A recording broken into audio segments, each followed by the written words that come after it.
We are at section 6 of 8. You're doing great. Keep up the momentum. I know we're digging into a lot of details now at this stage of the business plan, but keep it going. You're almost there. In this section, we're going to talk about sales and marketing. So let's define sales and marketing. This section of your plan outlines all the strategies and tactics your business is going to use to attract and retain customers. We're going to detail how you'll communicate your value proposition, how you'll promote your products and services, and how you're going to drive those sales towards your business. This section will also include some information on your pricing strategies and how that contributes to retaining and attracting your customers, and the distribution method for your products and services. While it's not outlined in this video, in a proper business plan, you should have a launch strategy. What's leading up to the opening of your business and after the opening of your business to make sure that you reach your revenue goals.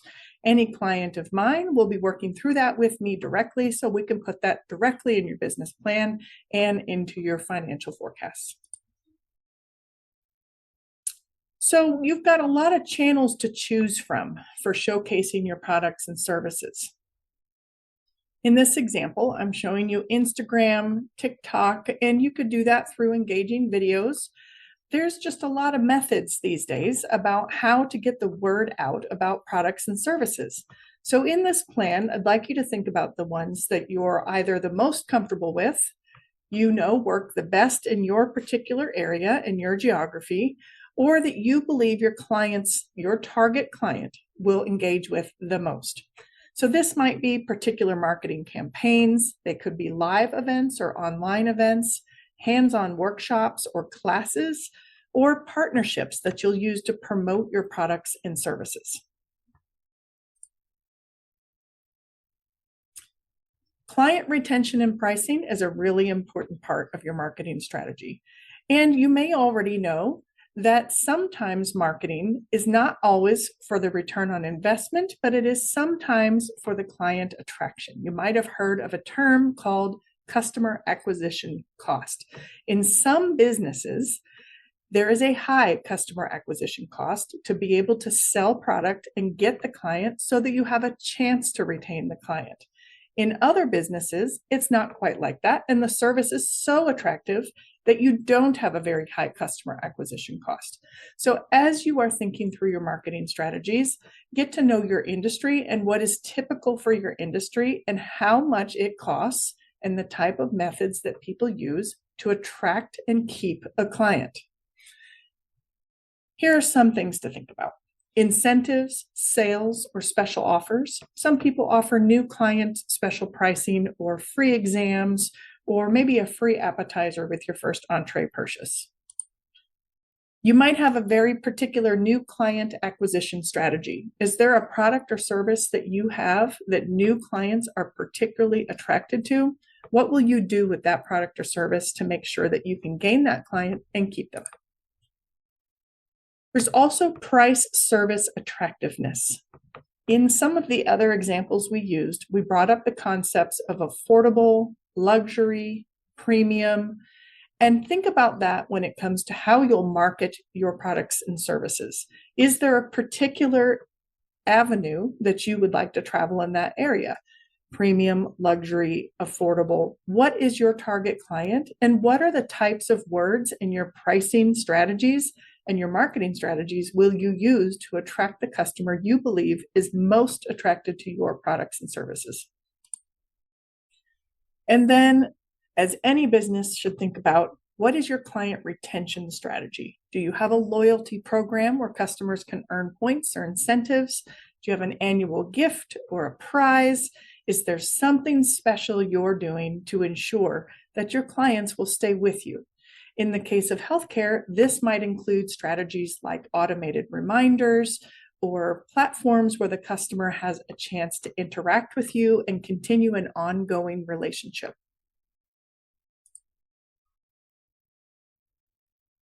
So now let's think about your sales and distribution channels. Even brick and mortar businesses need to think about how their product and service is getting to the client. Will you have a website where they can purchase directly on that website? Maybe you have a store embedded in your website that's hosted by yourself or by a third party where they can make shopping choices. Will you have consignment products that you make and you place in other stores for a percentage given to that store for selling your product for you?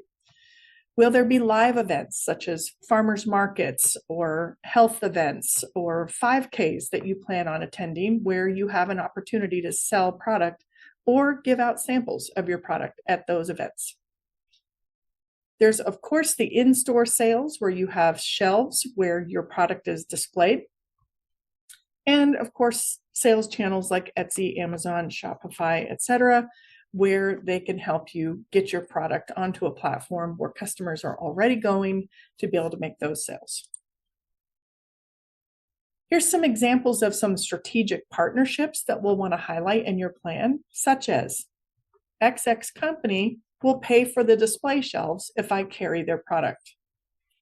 Such company will list me on their website as a provider if I use their service. X customer is an influencer, and I'll be able to trade some products for increased social media exposure. In my first year, I'll begin offering telehealth consults. In your industry, there's always a strategic partnership that can be had. So if you've not identified your vendors yet, it would be a good idea to reach out to some vendors to see what they're able to do to help boost your marketing efforts to attract and to keep clients. And finally, let's talk about your target audience and some additional ideas. Expand on what we built already in the market analysis. We know what demographic is likely the best for you. So how will your marketing reach that target demographic, that target customer? Are you reaching them in a way that you know that demographic likes to be reached? And how do different demographics like to be reached for your product or service? You may be serving a wide range of demographics. So that may mean you need to have multiple marketing efforts to be able to reach different demographics within your client base. Some additional ideas that we should list in your business plan. We'll start a blog to help build education around our services. We'll volunteer or donate to become a part of the community. We'll join the Chamber of Commerce and create additional collaborative partnerships. Get creative. Once you have all this information compiled, if you're a client of mine, go ahead and send it over. Remember, keep your writing style casual, bullet points, notes, audio files, whatever works for you. And next up after this section, we will be working on section 7, which is the operations plan for your business. And as always, you have support. Clarity Group is there for the journey. It's okay to have a ton of ideas and questions during this process. If you need help, do not suffer in silence. And if you are not a current customer of mine, please reach out to me at Claire at claritygroupllc.com or visit smallbusiness-dreams.com.